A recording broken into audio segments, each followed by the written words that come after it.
Son las 8 horas con 38 minutos. Saludamos al doctor Andrés Martínez, quien es un experto en temas internacionales. Andrés, quisiéramos conversar sobre la situación que se está viviendo en el país. Al momento, el presidente de la República se encuentra cumpliendo una misión diplomática, un acercamiento con la China, mientras hace muy pocos días, con la presencia de altos funcionarios ecuatorianos que tienen que ver con la seguridad, se participaba en una reunión Escudo de las Américas que tenía como principal objetivo el de coordinar esfuerzos de países latinoamericanos para luchar contra las bandas delictivas que actúan en Latinoamérica. Importante analizar con usted el papel de Ecuador. Un cordial saludo, estimado Gustavo, y por supuesto a la audiencia. Yo creo que al menos respecto de su pregunta podemos destacar dos cuestiones. La primera, si vemos en materia de cooperación con Estados Unidos, podríamos decir que se centra mucho más en la seguridad, mientras que se está extendiendo un poco los puentes con China con el propósito del comercio. En el primer caso, podemos ver algunas cuestiones bastante claras a la fecha de hoy. Por ejemplo, se intenta, y digo se intenta porque creo que todavía está en camino un combate al crimen organizado desde una perspectiva transnacional. Muestra de ello no solamente es la cooperación interna que se tiene, sino obviamente también ya un enfoque un poco más amplio en el cual se encuentra tanto los temas de narcotráfico, los temas de tráfico de armas, lavado de activos, terrorismo, minería ilegal y entre otros. Sin embargo, también vemos temas un poquito más, si usted quiere, parte de una agenda a mediano y largo plazo, como son aspectos de inteligencia, de investigación criminal o también de cooperación militar y reforzamiento de la soberanía. Por su parte, en el caso de China, vemos un portafolio, llamémoslo así, bastante amplio. Permítame solamente dar un ejemplo en este sentido. Recordemos que el anterior ministro de la producción, porque el Ministerio de la Producción se fusionó, es ahora el embajador en China. ¿Cuál es un poco la traducción o un poco la referencia en este sentido? Es que el Ecuador pone a una de sus cartas que estaba encargado tanto en los asuntos de comercio exterior, por supuesto también en producción, e entiendo también que estaba en su momento encargado de turismo, en un puesto bastante representativo en China con el propósito de generar estos diálogos. Por otro lado, no deja de ser menos importante el hecho de que China reciba al presidente y a su delegación, obviamente durante estos días. Lo importante detrás de esto, y que siempre ocurre en materia de política exterior, a veces se quiere buscar un cumplimiento de agenda, sobre todo en el día a día, y ver, entre comillas, cuántos acuerdos o qué aspectos se llegan a alcanzar. Usualmente hay como por lo menos unos tres grandes momentos. Un primer momento de negociación que no necesariamente está el presidente, un segundo donde está avanzado y que sería este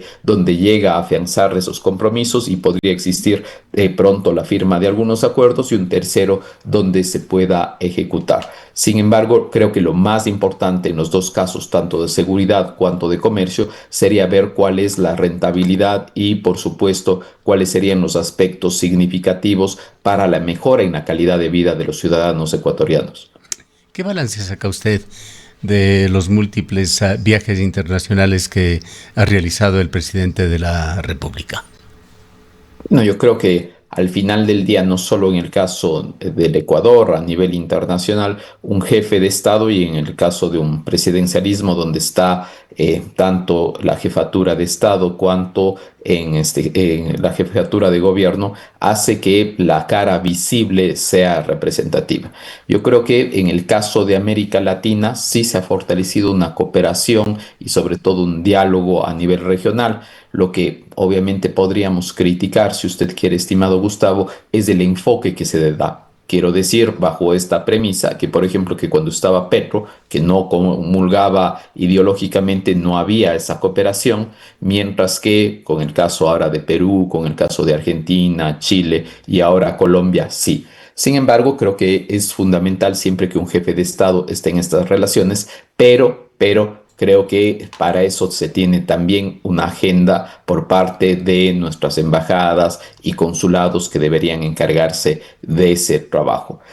Creo que de la misma manera que hay esos viajes del presidente de la República al exterior, deberían también existir viajes del presidente de la República al interior. ¿Por qué? Porque precisamente con lo que estaba señalando, al ser jefe de Estado está en la representación exterior, pero al ser jefe de gobierno tienen que encargarse de la administración de la cosa pública al interior. Usted hace un momento mostraba, por ejemplo, impactantes imágenes, hacía un comentario muy válido respecto de la vialidad a nivel nacional. Yo por el trabajo, por las actividades que realizo, me toca trasladarme en vía terrestre por el Ecuador y es penoso decirlo, pero parecería que hay dos Ecuadores, uno que inicia casi en la mitad por Chimborazo hacia el norte y otro que está al sur. Y esto, dicho sea de paso, quienes han trabajado en los aspectos relacionados con concesiones, con alianzas público-privadas y por supuesto también con el tema de infraestructura, saben que hay unos planes listos respecto de las posibilidades de generar cooperación y sobre todo mejora para la administración de esas vías bajo figuras de externalización. Sin embargo, en el caso del sur no son tan rentables y esperemos que más bien ahí exista algún apoyo por parte del gobierno nacional. Bien. Es importante entender la posición de Ecuador en el marco de la geopolítica concentrada sobre todo en nuestro continente, en Sudamérica, sobre esta parte del continente americano ha puesto la mirada el poderoso gobierno de Donald Trump y de allí surgen estos proyectos como Escudo de las Américas. DataPaís, una empresa de análisis cuencana, ha presentado este mapa de inclinación política en Latinoamérica.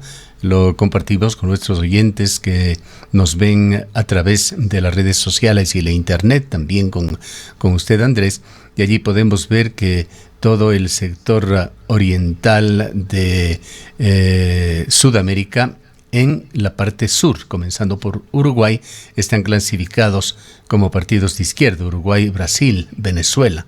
Realmente para Venezuela ya no cabe, es un estado totalmente híbrido e indefinido, pero en todo caso Brasil y Uruguay serían gobiernos con inclinación política de izquierda. En el occidente del continente hay una larguísima franja que comienza con Colombia, termina con Chile, Ecuador, Perú, Bolivia, Paraguay, Argentina y Chile como partidos con inclinación de derecha. Este fenómeno se ha dado debido al recurrente triunfo en varios países de Latinoamérica de candidatos de derecha. ¿Cómo ve usted este entorno en el cual se están desarrollando las relaciones internacionales, las relaciones exteriores de nuestro país? Yo creo que, estimado Gustavo, los temas han variado mucho más de decir negro o blanco o izquierda o derecha. Uh-huh. Y me permito ser un poco más crítico desde la perspectiva de que hay algunos gobiernos que constan obviamente a nivel sudamericano, que se les podría decir de derecha propiamente, y no cumplen todas las cuestiones de carácter de derecha, ya sea a nivel ideológico o en su defecto a nivel económico. Entonces, más bien se presentan unas especies de híbridos donde, al menos en apariencias, sí se podría tratar de traducir, entre comillas, en aspectos relativos a derecha. Para no ir tan lejos, simplemente hagámonos una autoprospección en el caso ecuatoriano y alguien podrá decir, sí, es un gobierno de derecha. Pero si analizamos y hacemos un checklist de la mayor parte de características de un gobierno de derecha, no se termina cumpliendo, pese a que obviamente a nivel de oposición se le podría intentar identificar ahí. ¿Por qué razón? Porque si vemos, podemos ver qué ocurre respecto de la prestación de los servicios públicos, sigue siendo obviamente administrada por parte del Estado. Si vemos, por ejemplo, en el tema de entrega de subsidios, lo sigue haciendo el propio Estado o en su defecto también en otras situaciones de carácter, qué sé yo, por ejemplo, de dádivas que se entrega. Por ejemplo, hay un sinnúmero de programas que, por ejemplo, algunos ministerios llevan adelante donde mantienen una relación con jóvenes, con adultos mayores, etcétera, donde hay esta cuestión. Digo esto porque si lo volvemos a hacer a nivel de la región, podría pasar lo mismo. Sin embargo, lo que sí existe, y estoy de acuerdo, es que que va a generar una conexión con algunos discursos que podríamos decir de línea dura, con unos discursos que son un poco más conservadores y que están alineados a cuestiones un poquito más básicas. Véase, por ejemplo, los temas de seguridad, véase los temas vinculados, por ejemplo, con el manejo de extranjeros, en temas de migración o en su defecto también cuestiones basadas, por ejemplo, con combate a narcotráfico, etcétera. Esos vínculos sí están bastante marcados. Por ejemplo, el propio nuevo presidente de Colombia, el señor Del Espriella, se va en contra de un acuerdo de paz previamente establecido y obviamente se pone en marcha una cuestión mucho más belicista. En el caso del Ecuador, tomamos la misma decisión desde una perspectiva de la cooperación y ser parte del escudo de las Américas por esa misma razón. O en el caso de Perú, la señora Fujimori, una de las primeras cuestiones que ha hecho es, uno, apuntar al agro y dos, apuntar a las armas. ¿Por qué? Porque trata un poco de revivir ya después de campaña, porque si no le hubiese ido no tan bien, revivir ciertos aspectos que tuvo su padre. Una cosa es la campaña política, otra cosa es cuando se llega al poder. Y digo esto porque parecería que cuando en campaña política son extremos, ya sea conservadores de derecha, otra cosa es cuando se llega a la administración. Veamos el propio señor Cast. El señor Cast tenía una visión bastante radical, ya ni siquiera solamente liberal, sino incluso ya desde una perspectiva libertaria, pero ha tenido que administrar, la mayor parte de sus ministros forman parte de algunos partidos de coalición e incluso ha tenido que hacer algunos cambios los primeros meses de gobierno. En este mismo marco, vale la pena recordar a nuestros oyentes que en el mes de octubre habrá una elección clave en Latinoamérica. El gigante sudamericano Brasil irá a elecciones y allí se enfrentan directamente, nuevamente, un gobierno de izquierda que espera reelegirse con Lula da Silva, con la derecha brasileña representada por Bolsonaro. Bueno, ahí yo creo que uno de los aspectos, si usted quiere, más significativos será una continuidad de un gobierno de Lula que evidentemente ha apostado por lo social y sobre todo que creo que esto también es muy importante, ha marcado también una agenda internacional bastante interesante, tanto a nivel de Naciones Unidas, pero también a nivel de cooperación y comercio internacional. Ha tenido una agenda bastante exitosa a nivel interna, por ejemplo, en temas financieros. Ahí hay una crítica bastante grande de las grandes corporaciones financieras, me refiero de manera particular a dos grandes tarjetas de crédito, donde han visto que el Banco Central de Brasil, por las actuaciones que ha tenido al generar una billetera digital bastante exitosa, por si acaso, que ha sido aceptada Así por la es. mayor parte de la población, incluso por los gente que está dentro del comercio y por supuesto Es también del sistema financiero. interesantísima esa innovación financiera de Brasil. Ha sido ampliamente comentada en revistas de carácter neoliberal como The Economist, por ejemplo, que ha Sí, puesto en una palestra de análisis en términos muy positivos lo que se ha hecho allá en Brasil con esa plataforma. claro, sin embargo, el problema siempre va a perder uno. Han Ujú. perdido dos tarjetas de crédito muy relevantes a nivel internacional que son Made in USA. Entonces, al ser Made in USA, la política exterior también ha llegado a influir ahí. Sabemos que el señor Trump ha amenazado que si no se les da ese espacio a estas tarjetas de crédito que originalmente eran quienes jugaban parte de la intermediación financiera, vendría temas, obviamente, él maneja siempre sanciones comerciales. Sin embargo, a nivel Brasil, la gente está contenta bajo esa perspectiva. En el caso del señor Bolsonaro, lógicamente ataca a ciertos aspectos de conflicto, algunos casos de corrupción que han existido durante los últimos gobiernos de Lula. Recordemos que no se trata de un gobierno y sobre todo de un político de nueva data, tiene larga trayectoria con aspectos positivos y negativos. Y claro, el estar en el cargo tantos años hace que obviamente se pueda ir debilitando, y esa es una de las cuestiones a través de las cuales juega Bolsonaro y su partido con el propósito de presionar. Y no nos olvidemos que en las últimas elecciones a nivel regional los números le han favorecido mucho más a los partidos asociados, no solo al partido directo, sino a los partidos que apoyan la candidatura del señor Bolsonaro. Entonces se supone que será una elección bastante reñida e interesante. En todo caso, y hablando por los hechos recientes, sobre todo, eventos de carácter electoral que se han dado, ¿qué explica que Sudamérica transite en forma tan ágil, tan rápida, entre gobiernos de izquierda y derecha, pero sin lograr en el medio estabilidad institucional sostenida?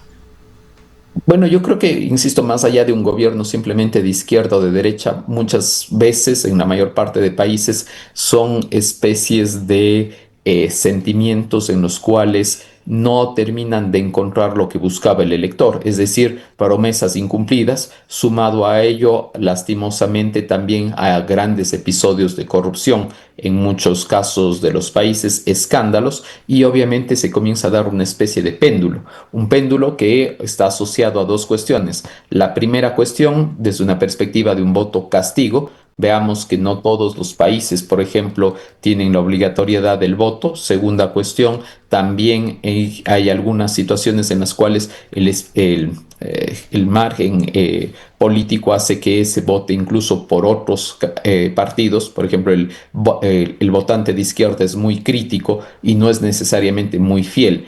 A diferencia de que la derecha o quienes intentan ocupar ese espacio, creo que han sido muy hábiles, sobre todo tratando de tomar en cuenta algunas cuestiones, por ejemplo, una que antes le pertenecía a la izquierda, pero que no ha sabido mantener, y es la defensa, por ejemplo, de los trabajadores. Defensa de los trabajadores, de los desposeídos, la defensa de quienes no están en el espectro cubierto por parte del Estado. El segundo, sabemos claramente, el tema de la seguridad, un aspecto belicista de seguridad, de protección, de reforzamiento y, entre comillas, de mano dura, ha sabido calar hondo, sobre todo en la realidad latinoamericana, que lastimosamente en las últimas décadas se ha vuelto mucho más complejo, y que, viendo algunos ejemplos, todos sabemos de Centroamérica, que se han tratado de replicar en la región. Y por otro lado, lógicamente también, si han habido ciertas recetas de la izquierda que no han funcionado, la gente piensa que se puede apostar por recetas de la derecha, que usualmente la están por detrás manejando personas que a nivel productivo, empresarial, han sido exitosas, y hay el símil, o a veces hay ese razonamiento simple de decir, si ya lo hicieron bien en el ámbito privado, ¿por qué no lo van a saber hacer? Me refiero a la administración del Estado, obviamente con la cosa pública. Han sido esos aspectos que hacen que exista esos cambios, y si usted quiere podemos traducirlo como un péndulo. Hay otra elección que, sin estar en Sudamérica, es fundamental en cuanto a la geopolítica regional. Son las elecciones internas de los Estados Unidos, las elecciones de medio término o de midterms, como se le llama allá. ¿Qué es lo que se juega allí? ¿Cuándo se conoce, a través de reportes recientes de prestigiosos medios norteamericanos, de que Donald Trump está con su popularidad decaída por sus fracasos militares, por la situación de Hormuz, por el precio del petróleo? Bueno, yo creo que el señor Trump llegó con una apuesta bastante clara a nivel interno. A veces, y esto creo que tenemos que hacer todos mea culpa, a veces hacemos el análisis de Estados Unidos pensando más en política exterior que en política interna. Y a ellos, lógicamente, al votante le interesa mucho más la política interna. Y con esta base lo que les interesa sobre todo es la economía. Donald Trump llegó con una apuesta bastante clara de, entre comillas, bajar el precio de la canasta básica. Y lo que ha hecho más bien en los últimos meses, a consecuencia de conflictos internacionales, por eso se hablaba siempre de convertir en América grande nuevamente, sin, entre comillas, el movimiento MAGA decía, no nos metamos nuevamente en asuntos exteriores hasta que Estados Unidos sea grande nuevamente. Este tipo de situaciones no solamente aleja a una parte del votante duro, sino que también afecta al resto de votantes que de una u otra manera simpatizaban y que han visto que en los últimos meses no necesariamente el precio de los productos básicos haya bajado, teniendo una repercusión especial en los temas de combustible. ¿Qué se juega? Yo creo que se juega algo fundamental que podríamos traducirlo simplemente como un tema de pesos y contrapesos. Y me dirán, ¿por qué? Porque si bien es cierto, el único que ha podido hasta el momento poner cierto control y cierto peso, un equilibrio, ha sido la Corte Suprema de los Estados Unidos. En algunos casos, permítame simplemente citar el caso, por ejemplo, de la nacionalidad para las personas nacidas en territorio americano. Ese fue, por ejemplo, un contrapeso bastante importante, pero no ha habido un contrapeso desde la perspectiva del legislativo. Recordemos que Estados Unidos tiene Congreso y tiene Senado. Uno de los dos, Congreso o Senado, podría, y digo podría, sería una posibilidad, podría tener una mayoría muy simple, pero de los demócratas, con lo cual de una u otra manera sería ya no el Donald Trump que conocemos, que obviamente sobrepasa los límites del Congreso y del Senado, sino que tendría ahí ya una pequeña piedra, un pequeño impedimento para la toma de decisiones. Por eso para él se juega mucho y está apostando, entre otras cosas, ya a incluir dentro de su discurso algunas frases como de fraude, algunas frases como de que no haría caso a los resultados. Está muy en contra, por ejemplo, de el voto anticipado por correo, teniendo en cuenta que Estados Unidos utiliza mucho este mecanismo e incluso quiere tratar de, si usted quiere, evitar la asistencia de gran cantidad de electores, indicando que se van a pedir registros, que se van a hacer solicitud de documentos aleatorios, etcétera, precisamente para que sea menor la participación. ¿Qué señales se han dado en las últimas semanas en algunas elecciones regionales que se han dado en ciudades y en estados norteamericanos? Bueno, se ve claramente dos cosas. La primera, que sí tiene todavía una fuerza real, porque hay que reconocerlo, el Partido Republicano, pero comienza a emerger una fuerza demócrata. ¿Cuál es la fuerza demócrata que comienza a llamar la atención? Es una fuerza demócrata que podríamos llamarlas socialdemócrata. Ellos le llaman socialismo demócrata y que es una tendencia un poquito más hacia la izquierda del Partido Demócrata. Esto sobre todo porque hay cierta gente que está identificada con, entre comillas, las decepciones de la política económica y social de los actuales gobiernos, tanto a nivel nacional cuanto a nivel federal y obviamente en las ciudades. Pero esto también podría ser un golpe en contra del Partido Demócrata. Me explico.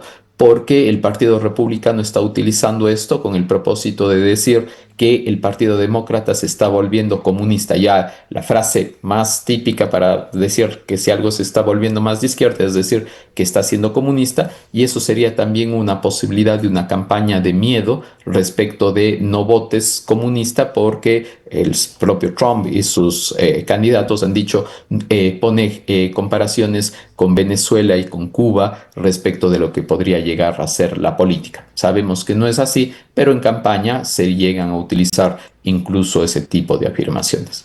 Bien, y esto nos lleva a otras elecciones que no son tan relevantes a nivel internacional, pero son fundamentales para nuestro país, las elecciones del 29 de noviembre, en donde se renovarán los GATS en el país, se votará también sobre integrantes del Consejo de Participación Ciudadana y Control Social.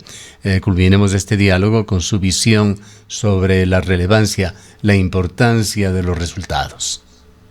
Bueno, yo creo que vamos a tener sin duda, estamos viendo cómo se están inscribiendo los candidatos, hay un reciclaje de candidatos sin importar la ideología el partido de gobierno o en su defecto el movimiento respectivo, lo cual llama poderosamente la atención y nos debería a los electores hacernos reflexionar si realmente son verdaderos partidos políticos o simplemente son espacios de alquiler. Y lo segundo, que yo creo que hay que ser muy enfáticos en esto, y es el hecho de escuchar propuestas, que las propuestas sean sostenidas y que las propuestas sean realmente para solucionar los problemas de la gente. No basta simplemente cuestiones de oficialismo versus oposición o cuestiones donde se discutan, por ejemplo, obras pasadas o en su defecto escándalos pasados. Creo que merecemos nosotros. ¿Qué va a mejorar, por ejemplo, si elegimos un alcalde? ¿Cómo van a garantizarnos el agua potable? ¿Cómo va a gestionarse correctamente los residuos? ¿Cómo va a mejorar la vialidad? Si voto por un prefecto, saber qué va a pasar con la vialidad rural, qué va a pasar con la producción a nivel de la provincia, o en su defecto también qué va a pasar con la gestión del riego. Mientras que al votar por los candidatos al Consejo de Participación Ciudadana, no hay que olvidarnos, y esto poner mucho énfasis, que no se trata de una simple elección. Después nos estamos quejando mucho respecto de los procesos que se realizan para elegir a las máximas autoridades de control, y son precisamente esas personas las que van a estar responsables detrás para poder coordinar esos concursos. Razón por la cual deberíamos saber primero quiénes son y qué proponen para saber si les llegamos a dar nuestro voto. Bien. Le agradecemos mucho por haber estado con nosotros. Muchas gracias, Gustavo. Declaraciones del doctor Andrés Martínez, académico internacionalista. Son las 9:04. Hay algo que nunca falta en un regreso a clases: la emoción de